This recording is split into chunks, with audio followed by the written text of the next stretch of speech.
Hey guys, welcome to another episode of Medicine Mondays. I am yours truly, Dr. Pierre, your favorite board certified internist, host of Medicine Mondays, host of Real Physician Reacts. That's actually our live YouTube channel series that we do on a weekly basis. And this week we are going to be talking about monkeypox. Now, probably several weeks ago, if I would have said the term monkeypox, it probably would have went right over many of you guys' head. And I'll be honest, even I had to go and do some refresher course because I remember going over the term. I remember seeing the term on a test at one point in my medical school and medical school training, but it was definitely not something that was fresh to my mind. But definitely within the past few weeks, and we're going to talk about why it has been an important topic of discussion, right? So, what I want to do, I want to first start out. First of all, shout out to everyone who is very concerned about just kind of diseases that are popping up, right? I think what COVID has done is that it's really made us, for a lot of people, right, it's kind of made us more trained to when we hear about these outbreaks and this virus over here and that virus over there. And honestly, I think for some people, it may be almost like a little PTSD because they probably ignored when the rumblings of the coronavirus, the COVID-19 was first being discussed because they figured out, just one of those diseases, like nothing to worry about. And then, a couple of months later and a few lockdowns and, essentially a whole way of life being changed. Now they are crystal clear that they want to be ahead of the game than behind, right? So again, first of all, shout out to you guys. Like I said, this was definitely a requested topic. I it's so funny. Like I do these episodes, right? And typically, I kind of go with the flow as far as what's going on within kind of the health community or important topics that like I feel like I haven't touched on in a while. But I knew this was something I needed to talk about because I got multiple people either DM me or asking me, hit me up in my messages like, hey, have you talked about monkeypox yet? Like, when are you talking about monkeypox? What's going on with this monkeypox? Is this something I need to worry about, right? So shout out to you guys for being fully aware of what's going on around the world, right? Because that's as important. But especially for the fact that it's really at our front doorstep, especially if you're in the state of Florida and a couple other states here in this United States, which we'll talk about later today, right? So what are we talking about today, right? Again, we're going to be talking about monkeypox and why is everyone talking about it as we speak. Just kind of run some numbers. As we speak, at the time of this recording, we have about 257 cases that are confirmed and about 120 cases that are suspected. Now, and I want to kind of put an asterisk on that. When I talk about these 257 cases confirmed, 120 that were suspected, they are suspected outside of their endemic state. And obviously, especially with COVID, we have become very used to the word pandemic, right? Like we understand what pandemic means in terms of just kind of worldwide spread. So when you hear that a disease is endemic to an area, it means that like, yeah, it usually affects either, a certain people or a certain location, but it usually doesn't affect all of these other locations. So when I mentioned this 257 confirmed, 120 suspected, those are just the cases that are outside of that bubble.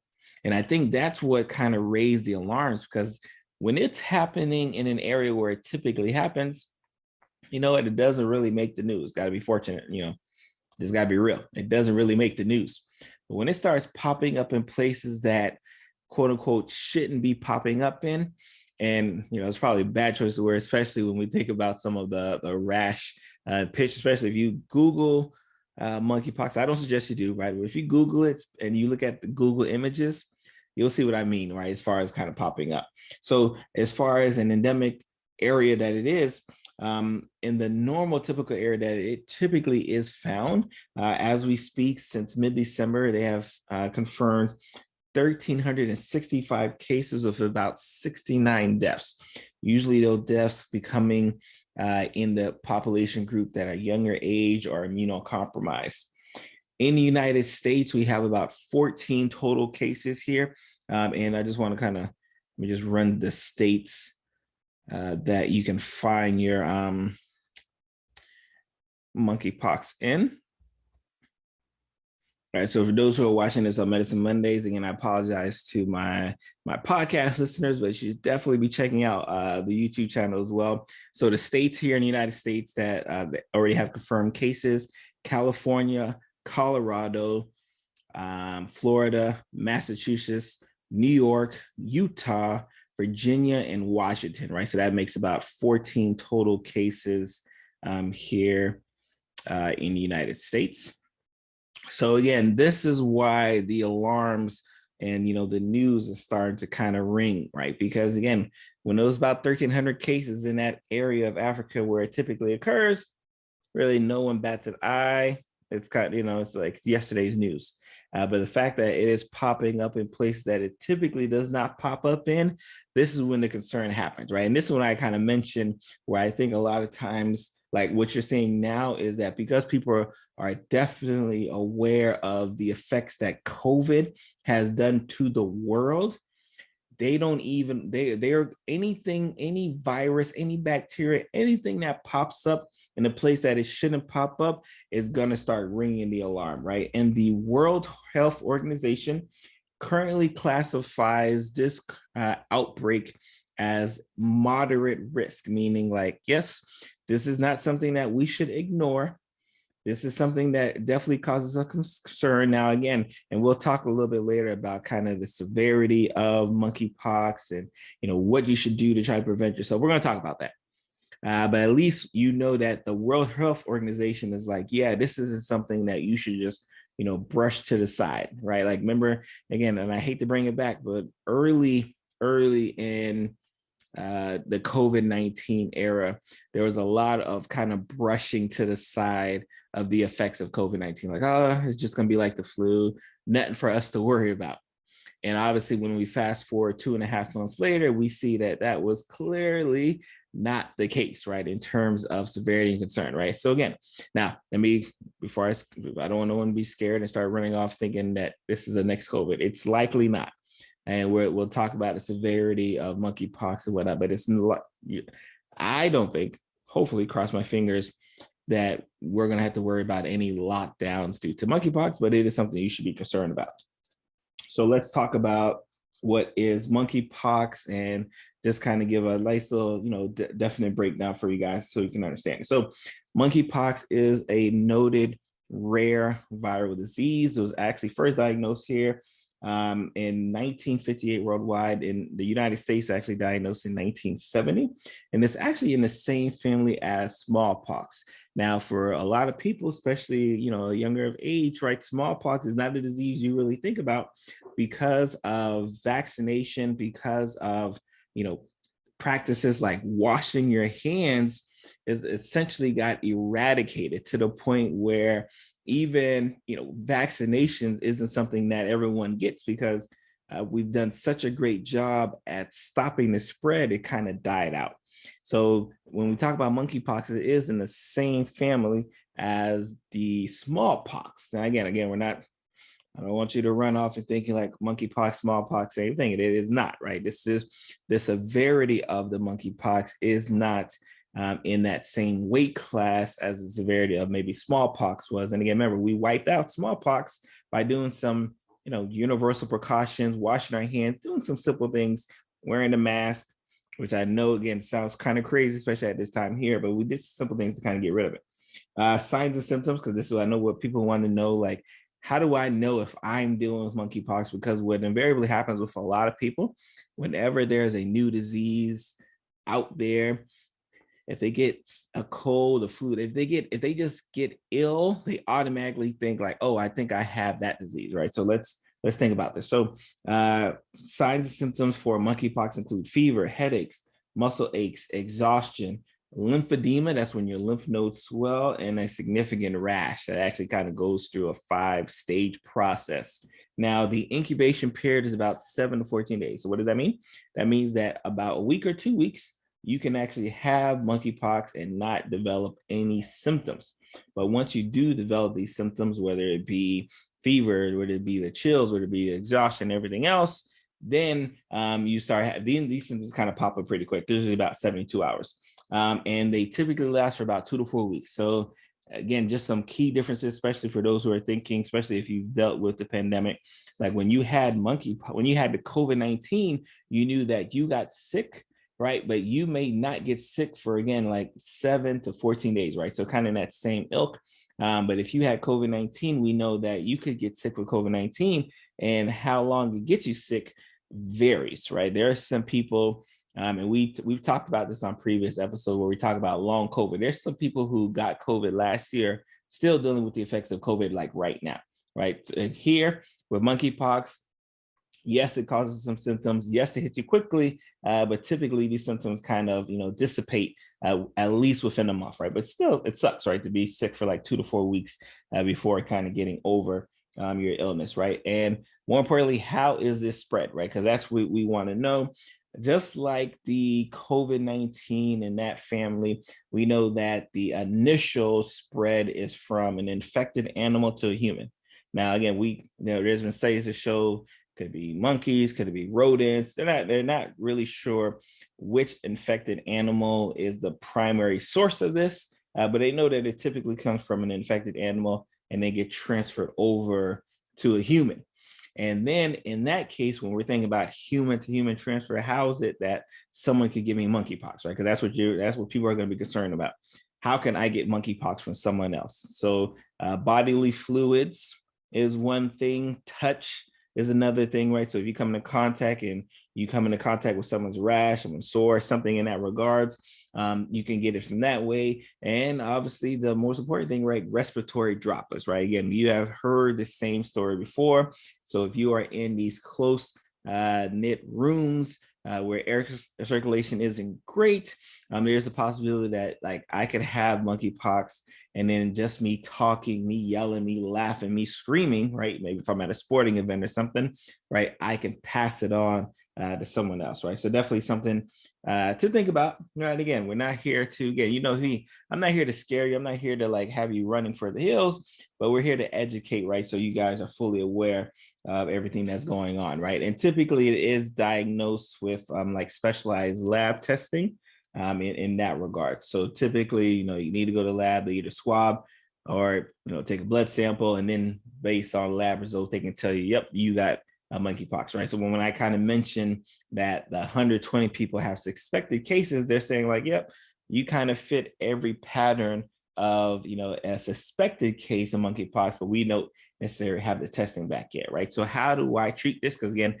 probably the most important question, how do I like prevent myself from getting it? But if I happen to get it, how do I treat it? Supportive care, right? We do not have medications. We do not have things on the horizon, especially because this isn't, again, I talked about this on which episode? I think the episode where I kind of discussed like how it was a perfect storm for COVID-19 and the COVID vaccine, right?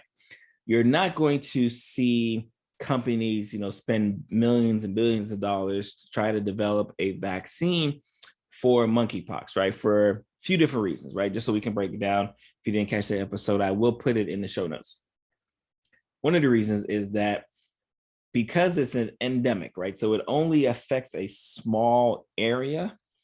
And the fact that, yes, it affects a small area, but it's not super deadly. Like the percentage kind of ranges between 1 to 10%, 3 to 6%, depending on which sources you read. I was on CDC and a couple other sites.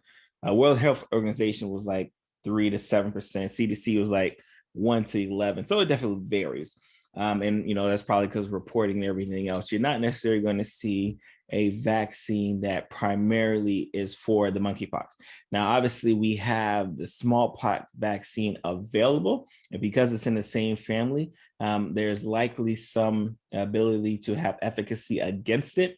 But you can't just run to your doctor right now and ask for a smallpox vaccine, right? Like you actually got to get it from the CDC health department. Like it actually takes, some work on a, national scale to be just handing out smallpox vaccines. And even if that were the case, you'd have to be in the high risk category to even be thinking about that. So I think the most important thing, right, is what can we do to avoid coming into contact or transmitting it or getting it transmitted to yourself.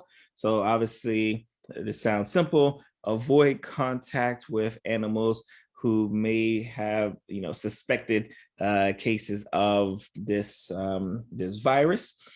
Travel is a big thing. I know we all talk about like how we got to get out the house, how we got to get on flights, how we got to just leave. Probably want to avoid flying to certain areas where it's endemic in nature. But as I said, as at the time of this recording, we have about 14 cases here in the United States. I fully expect that number to go higher, right? Because if they got, and again, you saw the states that I mentioned, California and Florida, like it's around Utah. Like, who's in Utah, right? Like, shout out to the people in Utah. But like the fact that it's already spread out here, right? So it's really just a matter of time before more and more cases pop up in different states, right? So it's already here. We've been traveling, we've been, going around people without a mask and everything else. Obviously, again, separating infected patients. But remember, you have that incubation period, right? Incubation about 7 to 14 days, right? So you got about 2 weeks where you could have this thing brewing, and incubation period means you could also spread it as well. Have this thing brewing, spread it to other people before you even realize it. Wash hands with soap and water. Again, this effectively killed smallpox because back then people didn't just wash their hands. Like, that wasn't a common thing, especially with soap and water. People didn't wear masks, wasn't a common thing, right? And once we said like, hey, if you wash your hands, if you just wear a mask, these infectious rates were reduced, and then we saw it plummet to the point where it essentially was eradicated. Outside of certain areas that really still didn't practice those universal hygiene. And again, I kind of briefly mentioned it, right? Wear proper equipment. If you're at the point now, and again, like I said, it sounds, this. I know you guys are probably like, this guy's always trying to figure out a way to get us to wear these masks again. I'm not. That's not me, right? Like, if I say choice is everything, right? We talk about freedom of choice a lot on by either Medicine Mondays, Real Physician Reacts, podcast, wherever.